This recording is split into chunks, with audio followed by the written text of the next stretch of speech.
할렐루야. 시드니 우리는 교회 주일 말씀을 함께 나누는 우리 친구들 모두를 환영하고 축복합니다. 오늘 함께 나눌 말씀은 요한복음 8장 3절에서 11절 말씀입니다. 요한복음 8장 3절에서 11절 말씀입니다. 우리 함께 쉬운 성경을 읽도록 하겠습니다. 그때 서기관들과 바리새인들이 간음하다가 현장에서 잡힌 여인 한 명을 끌고 와서 모인 사람들의 앞에 세우고 예수님께 물었습니다. 선생님, 이 여인이 간음하다가 현장에서 붙잡혔습니다. 모세는 율법에서 이런 여자들을 돌로 쳐 죽이라고 우리에게 명령하였습니다. 그런데 선생님은 뭐라고 말씀하시겠습니까? 그들은 예수님을 고소할 구실을 얻기 위해 이렇게 시험한 것이었습니다. 그러나 예수님께서는 몸을 굽혀 손가락으로 땅에 글을 쓰셨습니다. 사람들이 그 자리에 서서 계속해서 묻자 예수님께서는 몸을 일으켜 그들에게 말씀하셨습니다. 너희 중에 죄 지은 적이 없는 사람이 먼저 이 여인에게 돌을 던져라. 이 말씀을 하시고 예수님께서는 다시 몸을 굽혀 땅에 글을 쓰셨습니다. 사람들은 이 말씀을 듣자 나이 많은 사람들로부터 시작하여 하나둘씩 떠나가고 예수님과 거기 홀로 서 있는 여인만 남게 되었습니다. 예수님께서 몸을 일으켜 그 여인에게 말씀하셨습니다.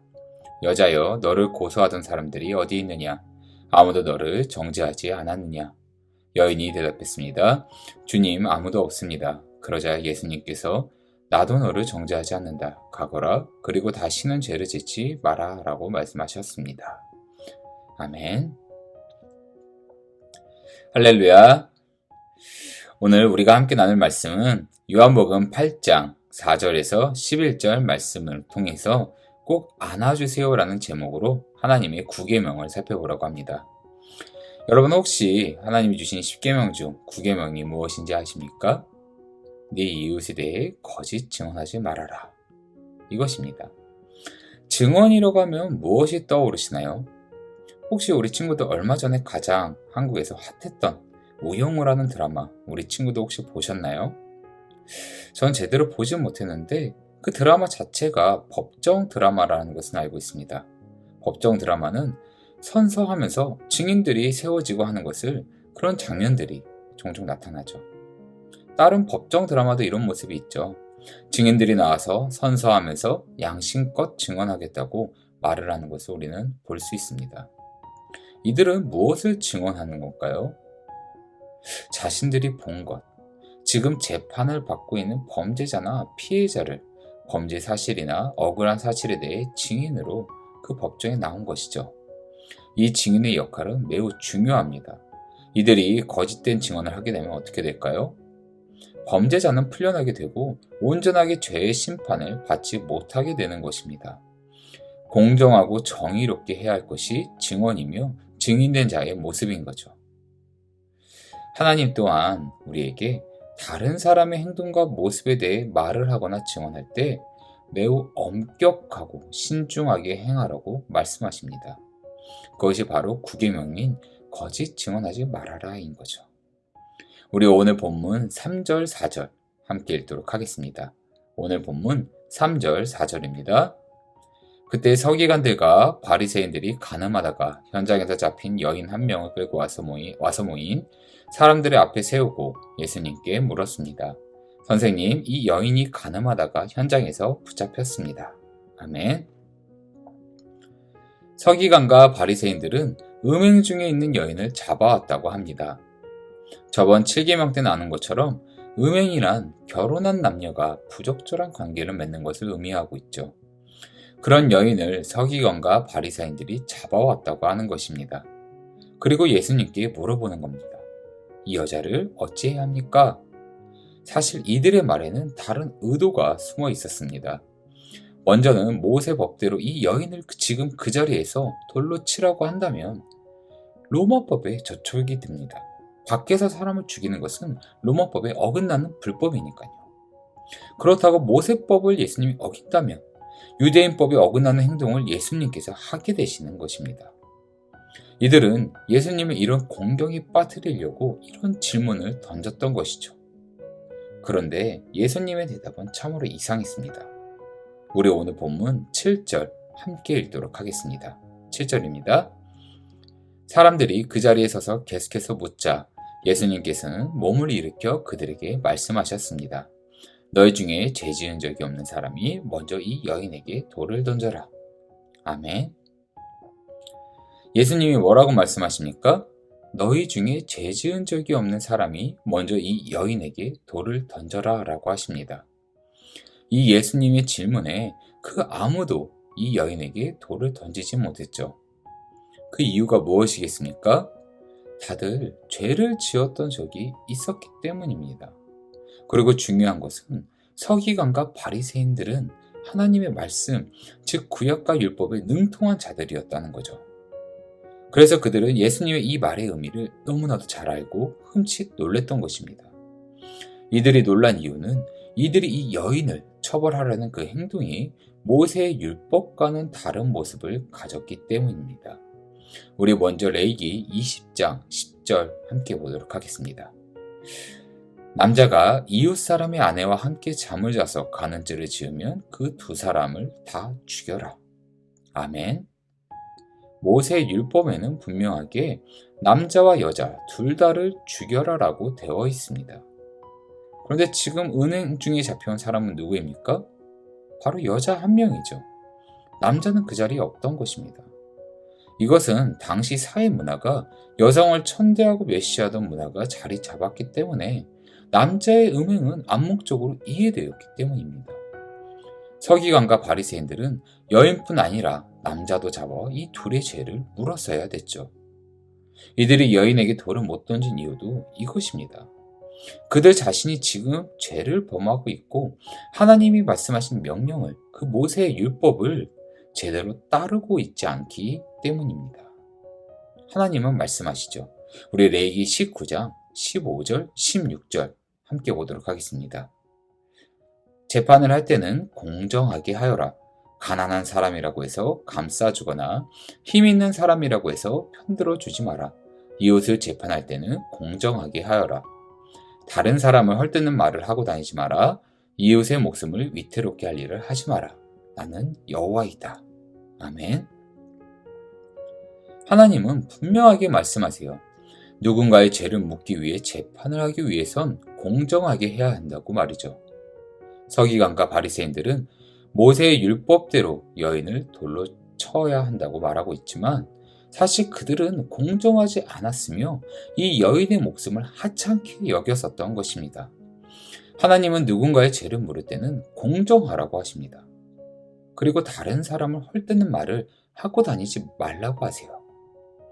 이것이 하나님이 말씀하시는 공정에 대한 의미입니다. 그리고 나와 다른 이를 사랑하는 방식임을 하나님께서는 말씀으로 알려주시는 거죠. 하나님은 우리 모두의 생명을 소중하게 여기시고 우리 모두의 마음 또한 소중하게 여기시어 우리가 서로 다치게 하거나 마음을 상하게 하지 않도록 말씀으로 가르쳐 주시는 겁니다. 그런 이유로 누군가에 대해서 말을 하거나 누군가의 행동을 지적하거나 하는 건 매우 신중하게 행동해야 하는 것임을 우리는 잊지 않아야 된다는 거죠.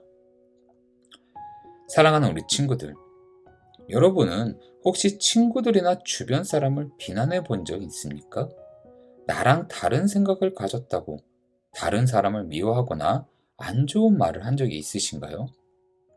사실 연약한 우리의 입술은 온전치 못해서 다른 사람에게 상처도 주며 비난을 하곤 할 때가 있는 것 같아요. 제 얘기를 잠깐 하면 예전에 전도사님은 군대에 있었습니다. 군대에 있을 때 이제 막 부임한 소대장이 있었어요. 저희 고참들은 그 소대장을 무척이나 싫어했습니다. 고참들이 더 오래 군 생활을 했으나 소대장은 전문 군사 교육을 받은 고참들보다 계급이 높은 사람이었죠. 그래서 고참들은 그 소대장을 엄청 비난하고 말도 안 듣고 그렇게 했습니다. 소대장이 하자는 거 반대로 하고 소대장이 무언가 진행하면 괜히 무시하고 알아서 하겠다 하고. 그런데 언젠가 사격훈련 중에 우리 소대 후임이 총기 사고를 내서 이 소대장 다리에 총을 쏘게 되었어요. 난리가 났었습니다. 소대장은 평생 다리를 절여야 된다고 하더라고요. 그리고 이 소대장이 퇴원을 해서 우리를 찾아와 했던 말이 아직도 마음에 남습니다. 밥은 먹었니? 이 말 한마디였어요. 그리고 총을 쏜 후임이 울면서 미안하다고 할 때 이 소대장이 그 후임을 알아주며 괜찮아 라고 말해주더라고요. 그리고 나서 하는 말이 너희가 다치지 않고 내가 총을 맞아서 다행이다 라고 했던 말이 아직도 기억이 납니다. 제가 이 긴 이야기를 이 주일 말씀 시간에 하는 이유가 무엇인지 아십니까? 그 소대장을 비난하고 사람들을 선동하고 무시하던 고참은 크리스찬이었습니다. 매일 식사 기도를 하고 매주 교회 예배드리러 갔던 그런 사람이었죠. 그리고 총에 맞은 이 소대장, 언제나 바보처럼 우리의 조롱을 듣고도 웃어주었으며 우리가 무시하는 걸 알고도 참아주었던 이 소대장도 크리스찬이었습니다. 두 명 다 크리스찬이었던 거죠. 그런데 어떤 사람은 다른 사람을 비난하고 무시하는 그런 말들을 내뱉은 사람이었고, 어떤 사람은 자신이 억울하더라도 그것을 꾹 참고 기도하며 나보다 다른 사람을 먼저 생각하는 사람이었습니다. 여러분은 어떤 크리스천이 되시겠습니까? 남을 비난하고 무시하는 그런 입술을 가진 크리스천이 되시겠습니까? 아니면 이 소대장처럼 다른 이를 안아주고 감싸주는 그런 크리스천이 되시겠습니까? 우리도 사실 이런 모습이 다 있을 수 있을 거라 생각해요. 가끔 나와 다른 생각을 가진 사람들을 비난하고 험담하고 할 때가 있는 것 같아요. 그런데 여러분, 하나님의 자녀인 우리는 다른 사람을 정죄하고 다른 사람의 잘못을 추궁하는 사람들이 아니라 다른 사람을 안아주고 사랑을 나누어주는 자들임을 잊지 않아야 됩니다. 누군가의 잘못은 세상의 법대로 공정하게 처리됩니다. 또한 하나님의 나라의 심판은 하나님만이 결정하시는 거죠. 우리는 이것을 잊고 다른 사람을 내가 정죄하고 그 부족함을 내가 들춰내고 내가 처벌하겠다고 하는 것처럼 다른 사람의 잘못을 들추고 다른 사람의 부족함을 말로 퍼뜨리는 그런 모습이 있는 것 같습니다. 하나님의 자녀인 우리는 이런 모습을 계속해서 조심하고 주의해야 됩니다. 저는 여러분이 학교에서나 어디에서든지 여러분의 친구나 가족, 주변 사람을 비난하고 부족함에 상처 주는 것이 아닌 그들을 더욱 안아주는 그런 우리 친구들이 되길 바랍니다. 하나님을 사랑합니다. 하나님을 예배합니다. 라고 말하는 우리의 그런 모습뿐만 아니라 내 연약한 입술로 나오는 그 부족한 말들을 참는 것 또한 하나님의 자녀인 우리가 해야 될 일입니다. 이런 말들을 참는 것은 쉬운 것은 아니죠. 매우 어려운 것입니다. 그러기에 예수님은 나를 따라오는 자들은 그 어려움이 있을 것이다 라고 하시지 않겠습니까? 그러나 하나님께 기도하며 이 어려움을 이겨내는 우리 친구들 되길 바라요.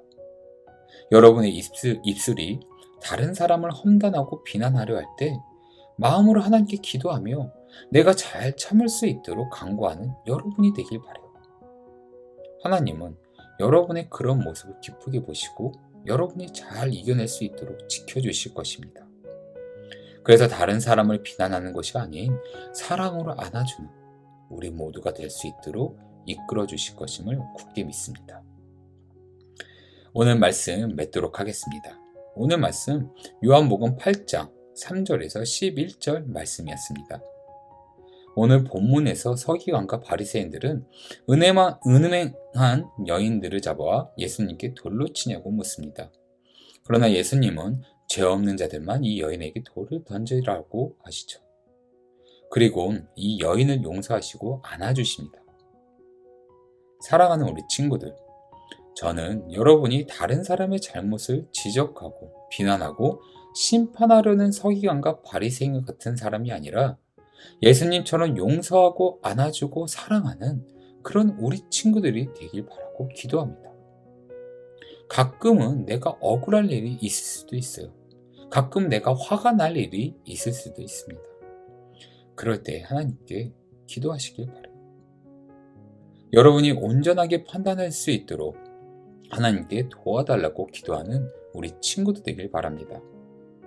어쩌면 이것이 다른 사람이 보기에 답답해 보일지라도 바보처럼 보일지 몰라도 하나님이 보시기에 우리의 모습을 기쁘게 보시는 모습임을 잊지 않으시길 바랍니다. 여러분 모두가 오늘 나눈 말씀을 잊지 않고 나와 내 친구들, 내 주변 사람들을 헌담하고 비난하는 그런 모습이 아니라 사랑과 용서로 가득 찬 예수님의 모습을 따르며 하나님의 자녀된 모습을 보이는 우리 친구들 되길 언제나 소망하고 기도합니다. 우리 이 시간 함께 기도하겠습니다. 살아계신 나의 아버지 하나님, 언제나 하나님의 자녀로서 우리의 모습이 나타날 수 있도록 우리의 모두의 손을 꼭 붙잡고 이끌어 주시옵소서. 언제나 주님의 말씀에 귀 기울이며 언제나 다른 사람과 살아감을 잊지 않고 나와 내 주변 사람들을 사랑과 용서로 안아주는 예수님이 보여주신 그 모습을 따라 행동할 수 있는 우리 모두 될 수 있도록 우리의 마음을 지켜주시옵소서. 이 모든 것을 주신 우리 주 예수 그리스도의 이름으로 기도드렸나이다. 아멘. 이번 한 주도 하나님 안에서 예수님이 보여주신 그 사랑과 용서를 나타내는 우리 모두 되길 바라겠습니다. 감사합니다.